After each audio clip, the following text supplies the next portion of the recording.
Hello viewers. Now, ever since my mother gave me some as a baby, I've been fascinated by the taste of gin. And much later in life, as I'm sure some of you know, I bought half a pub and I was struck by an idea. What if I created my own gin to serve to the customers? And pretty soon, well, after a few more gins, this idea had blossomed into a desire for world domination by gin.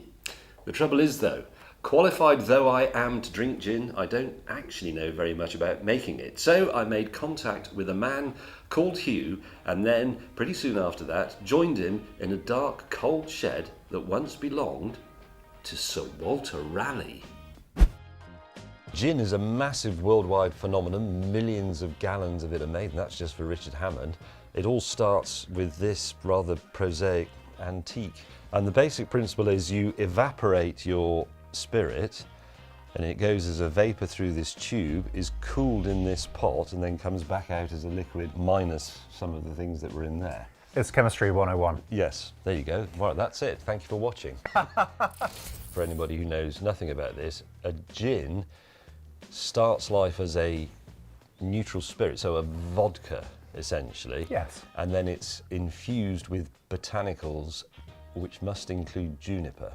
So it's a redistillation of an existing spirit with added frivolity. Absolutely.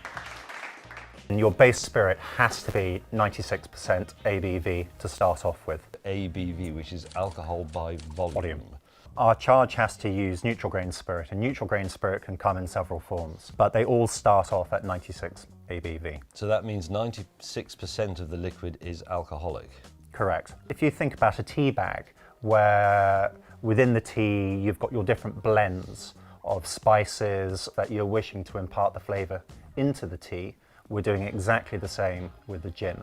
In here we'd have our botanicals, and you can, in some stills in the head, actually have a copper plate. And if I take this off, a copper plate would sit in here, and you can actually have fresh botanicals within here. Whilst you have direct heat with the botanicals in here, you'd have vapour infusion happening here. We need to discuss terms because you've already used a few. Charge, that's the raw stuff going in there. Correct. Botanicals are things like fruits, spices, pieces of wood, anything that Juniper, yes. It has to have juniper to be gin. Correct. It's then left to macerate. When you say macerated, well, I think of macerating as actually as something a waste disposal unit does. So to me, macerating is soaking the botanical in the spirit, because it's such a great solvent. It will bring out those flavours. It will also leach the colour out of the botanicals. I ate some parsnips the other day, just normally, you know, with a roast. I thought parsnip has that sort of slightly woody forest floor quality to it. Could you put that into a gin? Knowing that a parsnip can actually respond to heat, because we all roast them and kind of cook with them, I would actually be happy to put this within the pot, so it would go through direct infusion. Do you have a parsnip? Do I need to peel it as well? No.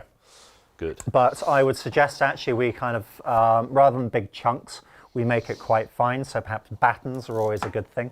Okay, so this is roughly what I would do if I was roasting these with some potatoes. What we're also going to do, we want to bring in some citrus to kind of counteract the nuttiness within our gin.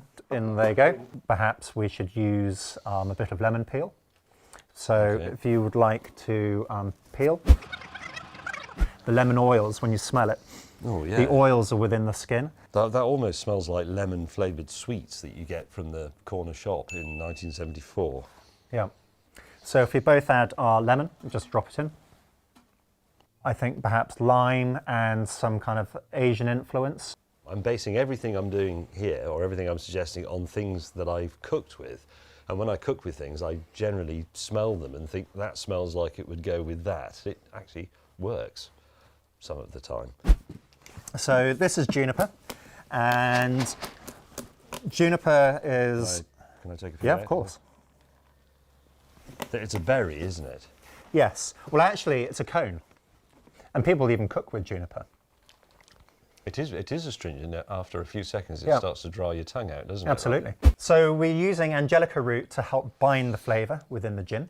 The coriander seed is going to provide us those citrusy notes within the gin.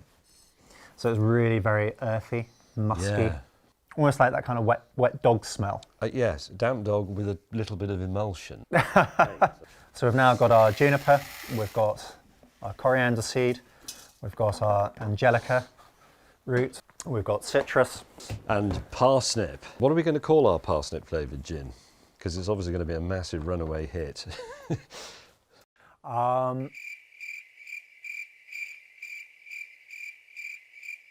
Asian parsnip. Asian parsnip. We're missing a couple of flavours. Are we? Spice. We want the warmth. You want that warmth in the middle. So as you are having your sip, you get the citrus, you've got the juniper. Now you want something to warm you up. And I think a bit of spice would work very well. 4 grams of pink pepper. You'll find it's actually quite light. Perfect. If you just want to smell our Szechuan that we're going to be adding, Oh, yes. is that not Yes. just fantastic? That is something I could smell all day. So what we're going to do is we're just going to put it on our tongue and chew it. Now, as you're chewing it, you're going to get the oils released from the kernel, from the pepper, and your tongue will start tingling almost. Now, as it starts tingling, suck air in over your tongue, switches from citrus to menthol. That kind of. God, it does. So hopefully this is going to do this within the does. gin. Alchemy within botanicals. That's really weird. Hang It's on. fantastic. So, would you like to turn her on?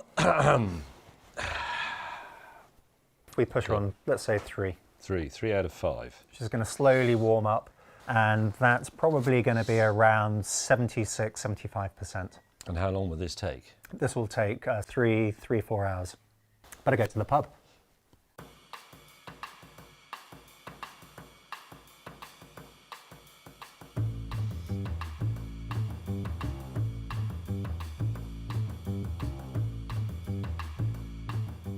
Asian parsnip gin. This is the very first, what do we call it? The first run? The first Yeah, I'd say this is our first pass, first run. pass? But we can try this now. Absolutely.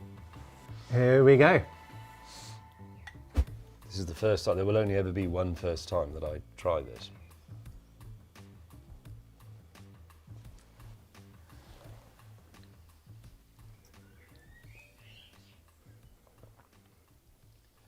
Hey, that's not bad, is it? It's good, isn't it? Yeah.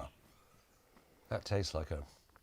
You've got the warmth. You've got the warmth of those peppers coming through, and the Szechuan has done its trick. You've almost got like a minty texture to it. There's a slight nuttiness. Yeah. That is the parsnip. That's surprisingly good. The basic idea works. It's not, oh God, throw it away. It's right. We just got need to legs. refine the balance. It has legs to run. Absolutely. So I bet at the beginning of this, a lot of you mocked at the idea of the Asian parsnip gin, but actually, it's an interesting multicultural fusion flavour because parsnip is very British, it's very dowdy, it's brown, but the Asian bits are bright and light and flavoursome and exotic and dusky and exciting. And together, I mean, if somebody said to you, I've made a parsnip curry, you wouldn't think, bleh. You'd think, oh yeah, why not? You have a potato curry, you'd have an okra curry. It's that as a gin that will also get you really shit-faced. Well, that was gripping, wasn't it, viewers? 2 quite old men in almost identical green anoraks talking about botanicals. But the good news is there's 2 more of those videos to come. And there's other good news as well. You can actually now pre-order Asian Parsnip Gin by clicking this link here.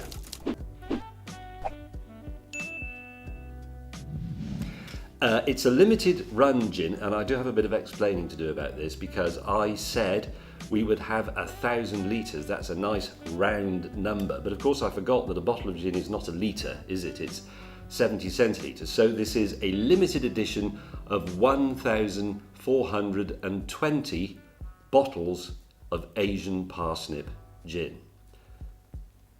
Thank you for watching. Please drink responsibly. Don't buy this gin if it means your children have to go without shoes.